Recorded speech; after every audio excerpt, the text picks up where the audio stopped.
We were one of the first, if not the first bank that switched to the open source solutions, and also to implement microservice architecture in production environment in the banking industry, as far as we know, in the Europe.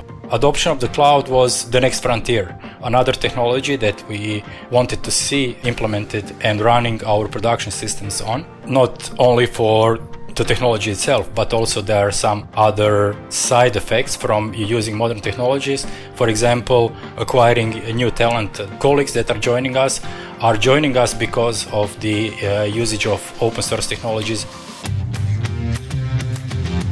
Welcome to Densify Talks. My name is Brian. I'm the producer of Densify Talks. Thank you so much for joining us. I am very excited. We've got ourselves a great conversation for you today.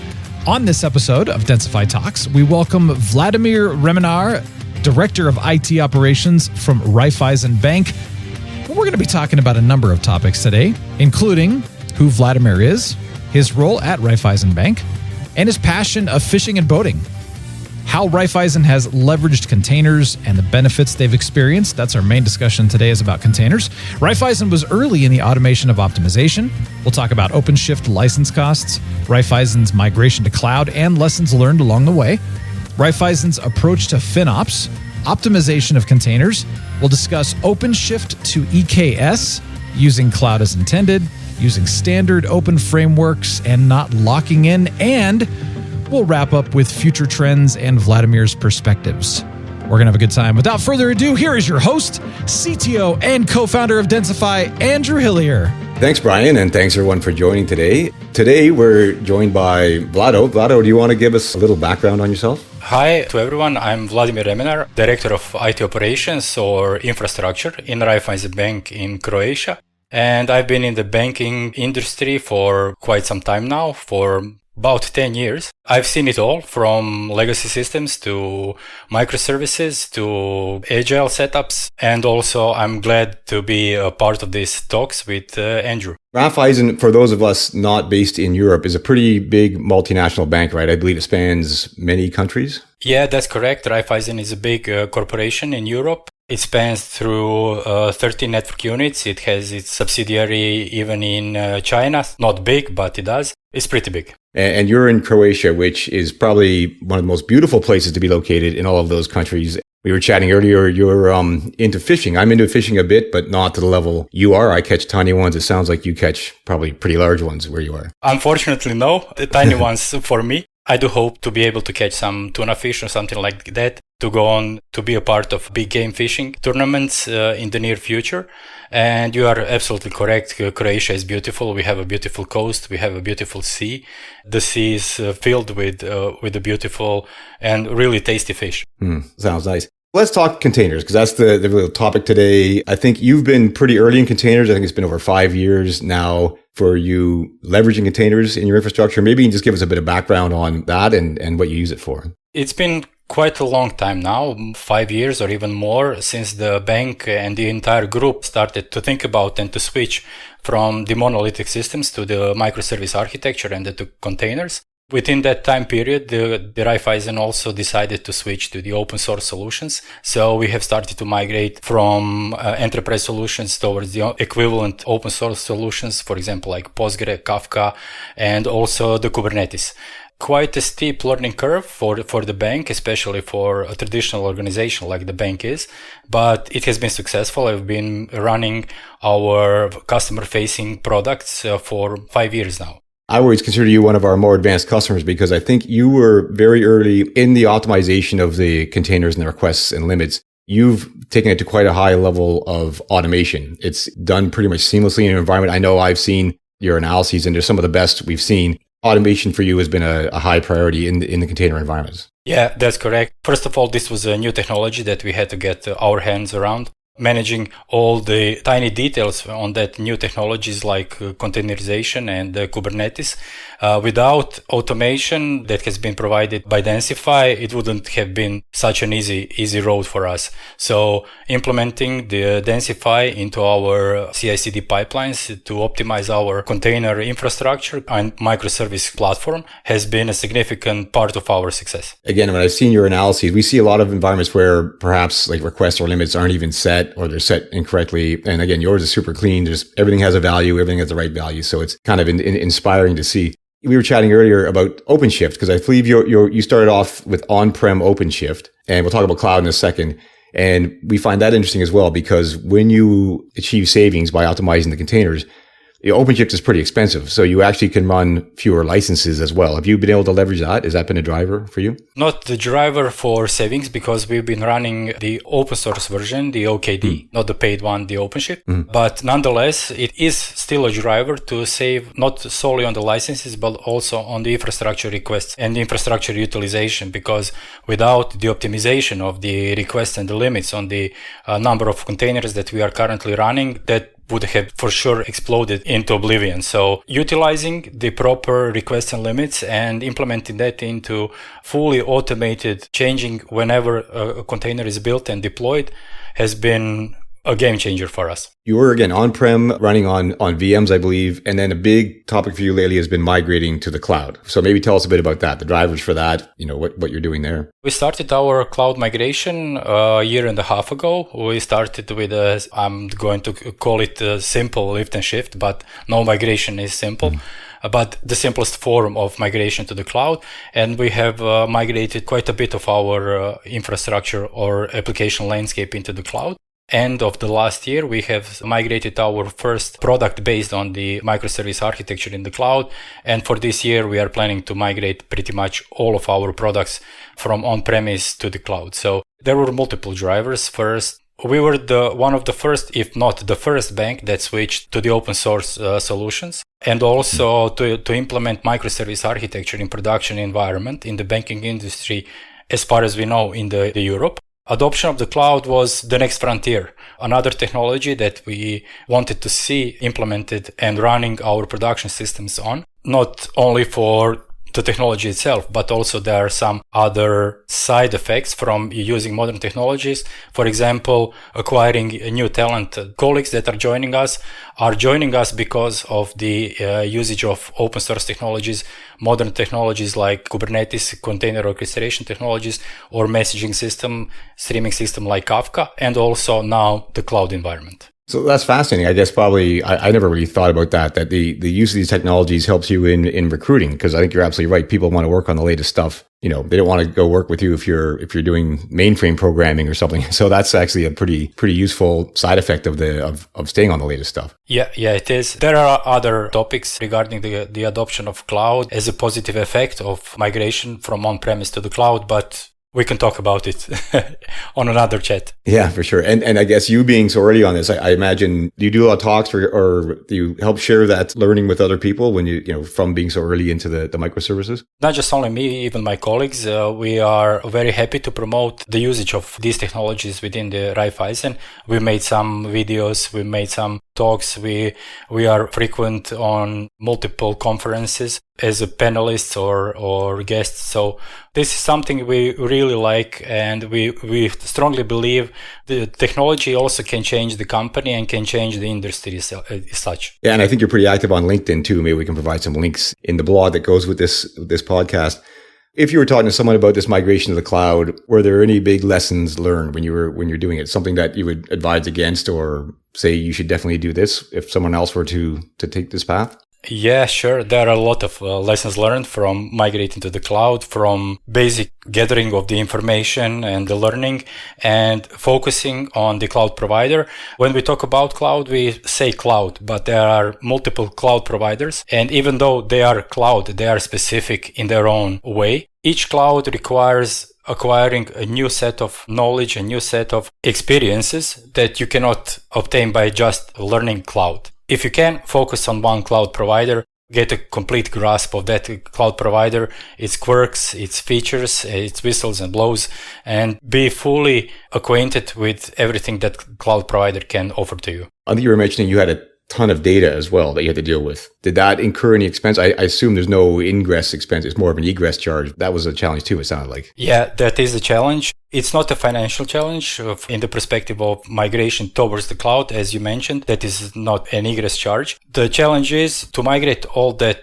amount of data, to migrate it in a way that it can be replicated to enable minimal downtime or minimal breakage of the applications, and also to be sure that you actually migrated every one last bit as it's supposed to be, because as we are a financial industry and it does not make any difference with any other industry, you cannot lose data, you cannot lose one row in your database, or you cannot lose one message from your Kafka system. It's like painting a moving bus. It's all got to move over while you're using the data, while your customers are in their apps. It's a huge challenge. FinOps is a big topic in the cloud. We see, and a lot of our talks like this are around FinOps. In the container versus the cloud is slightly different, but with just FinOps in general, what was your approach there? So you're in the cloud now and you're trying to manage the costs. How did you approach that? We learned about FinOps quite early in our efforts to migrate to the cloud, to utilize the cloud in its full potential.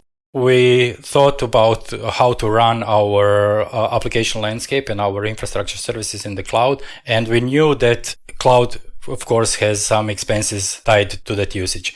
But we didn't know how deep that goes and how complex the FinOps processes can be. We started with the basic education of a couple of our colleagues from the higher level, from higher overview of the FinOps as such.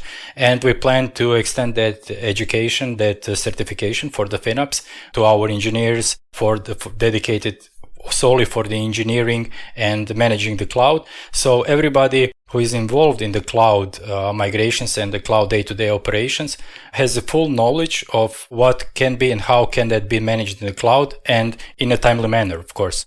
We started with the educations. We are currently in adoption of one of the FinOps products. And of course, we are a long-time user of the right-sizing tool such as Densify. And we used it on-prem. And of course, this will be used in the cloud environment as such, because a significant part of the FinOps is the right-sizing. And Densify does this for us, as you mentioned earlier, automatically, and it does it that we are continuously in the green zone. That education is so important, because I think, what we see is, it's easy for engineers to leave things turned on or to make decisions that is not a priority to them if it's not a priority to save money, they'll make different decisions. So kind of getting that widespread understanding, education, that sounds great. And of course, tackling the actual optimization. Another, common challenge is when you are optimizing, getting the app owners to actually make the changes. And again, because they have other priorities, they're very busy. So how do you handle that? Have you had any good experience in that area? Unfortunately, no. We are still in the showback mode. So the cloud is a big game changer here, because when the infrastructure is on premise and all the workload is on premise, it's hard to segregate, utilize the resources by each product, by each application or system as such. In the cloud, that is a lot easier. That is pretty much built in by default. All you have to do is to know how to tag it and to recognize it. And of course, in the end, to calculate by the product or by the application how much of the resources were actually used. The cloud providers are great there because they can easily put a price tag on that used resources. So the first step, as FinOps even states that it should be, is the showback. So we are currently aware of what we are utilizing in the cloud, how much of that utilization is wasted, is underutilized, overutilized, etc., and how much actually does that cost. And we are preparing for the first step, and that is the showback. So we can show to our not customers of the bank, but the customers of the IT, the business side, and the product teams, how much is that actually going to cost in the cloud, and if they require an additional resources or something like that, or they want to change something, implement new technologies, there are even today solutions that can show in front with some level of confirmation how much is going to impact their budget. The good news, I guess, because you're so heavily container oriented, what we find is that optimizing individual cloud instances one at a time and getting the teams to do that and doing the showback is important. And, you have to basically have a good process to get it done. Containers are nice in that usually you can update the requests and limits automatically. We find that the app teams are not emotionally attached to 500 millicores. If you want to make it 400, and there's a good reason, they're okay with that. So that's, I guess, the nice thing about your situation is the optimization of the containers can happen more automatically. And you carry that through to the cloud environment from the on-prem, right? You're still doing the automation of the requests and limits in the cloud-based containers? Currently, no, because the first product that we migrated was just a learning curve for us to see how the microservice architecture is going to behave in an environment such as the cloud. Because we switched from managing everything ourselves, from the on-premise OKDs, Postgre databases, Kafka instances, etc., to fully managed services. So we migrated everything into what the cloud should actually be used for, and that is managed service, because when we are paying the cloud resources and the cloud instances, then we want to minimize our operational load with some operational activities. The next step, when we finish the migration of our microservice platform into the cloud, will be actually bringing back into our CI/CD pipelines the optimizations on the requests and limits for the containers. Cool. So you have a roadmap to get there. So you're not doing it by hand in the cloud. It's all going to be eventually hitting the levels of automation that you're having on-prem right now. Yeah, that's correct. That is something that we are streaming for, and we do not want to implement too big changes at the time. So we are going, let's get it running. Once it's running, then we'll start optimizing it. When we start the optimization, we'll use all the technologies that enables us to do it automatically. So that's the general idea. And as far as the transition, I think you're going from OpenShift to EKS in the cloud. Is that any issues there or any considerations around that? No, because we weren't using the OKD on-premise as an OpenShift product. We use it solely as an additional management of the Kubernetes, let's call it like that. And we haven't tied ourselves into the OpenShift specifics. That is not an issue when migrating towards the cloud. So we haven't locked ourselves into the OpenShift world and its specifics that enables not easy, but easier migration to DKS. That's an interesting philosophy overall, because I mean, we take that philosophy as well with our product, that we see some products in the optimization space will go in and replace components, like replace a scheduler or something like that. And we find a lot of customers don't want that. They want to be using the open standard frameworks and augmenting them. So I think that sounds like, you've taken that approach in your choice of technology. So you weren't locked into an on-prem or a specific technology. Again, even with the tooling, I think that's certainly our philosophy, is that don't lock in, don't override things. It sounds like there's a consistency there, even with the tooling as well. Yeah, you are absolutely correct. And we used what is natively enabled from Kubernetes. And also that's why we like the Densify, because it didn't override anything that Kubernetes provides. It only changes what is enabled through Kubernetes, like requests and limits. Yeah, you get better inputs and it behaves better just in the way it works. It works quite well if it's given the right inputs, is what we find. Yeah, that's correct. And again, I think we've seen that just from the results in your environments and the impact of the optimization and how clean the environment is once you've got it all set up and automated. So you've got your roadmap to the cloud for the container environments. And then, what's next? What do you see as the futures for you or for the industry in general? What's coming down the pipe that is interesting? From the perspective of the cloud is the enablement of multi-cloud setup. Easier hybrid cloud setup.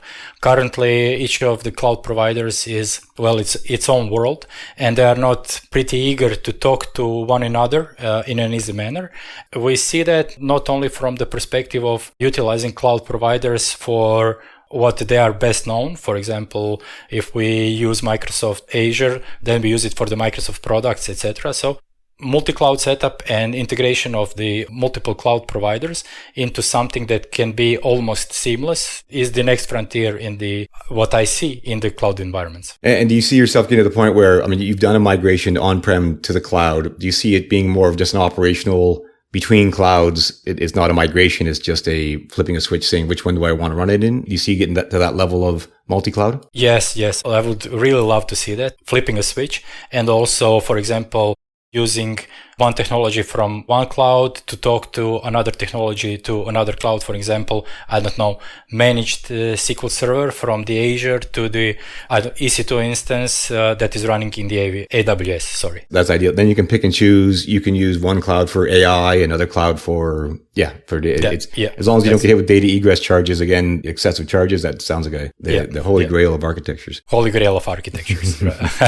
It's been a great chatting about your journey, where you're going. And I guess on your futures on the fishing side, you already mentioned that too. There's a tuna in your future. Yeah, there is a tuna in my future. Are there tuna off the coast of Croatia, or are there some local to you? Quite a bit of tuna in the off coast of the Croatia. And a week ago, there was a big game competition in Croatia, and the biggest tuna they caught was around 250 kilograms. So there are really nice specimens of tuna in Adriatic Sea. All right. Well, we expect to see pictures of that on your LinkedIn when you do that. Sure. Great talking to you, and great to get your insight on this journey. Again, you've always been one of our more advanced container customers in the automation world, and it's good to hear what you've been doing and where you're going. Thank you, Andrew. It's been great talking to you too. Thank you both so much, Andrew Hillier and Vladimir Remenar. My name is Brian, producer of Densify Talks, and thank you for listening and joining us today. We appreciate it. More episodes, of course, on the way here on this podcast. So make sure to subscribe to the show so that you don't miss out on any episodes and this incredible content. And hopefully you're learning a lot from this, getting the benefit. Send us your questions.